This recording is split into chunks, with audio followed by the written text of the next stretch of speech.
Areca পামের উপকারিতা ও পরিচর্যা। এটি ইনডোর ও আউটডোর প্ল্যান্ট। ঘরের অক্সিজেন লেভেল বৃদ্ধি করে, রান্নাঘরের বিষাক্ত গ্যাস দূর করে। প্রত্যেক বাড়িতে 2টি করে গাছ লাগাবেন। ছোট বড় সব ধরনের গাছ পাওয়া যায়। যখন পানি দিব, গাছের পাতায় ও গোড়ায় বেশি করে দিব। তাহলে আবার কিছুদিন পর পানি দিলেও হবে। হালকা রোদে লাগাতে হবে, যাতে 3 থেকে 4 ঘন্টা রোদ লাগে। বেশি রোদ ক্ষতিকর। পুরাতন পাতা ছেঁটে দিতে হবে। গাছের গোড়ায় আগাছা থাকলে সেগুলো পরিষ্কার করে দিতে হবে। দেবার সময় পাতায় ও গোড়ায় পানি দিলে পাতার রং সুন্দর হবে।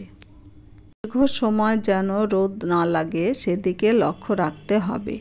ভিডিওটি দেখার জন্য ধন্যবাদ।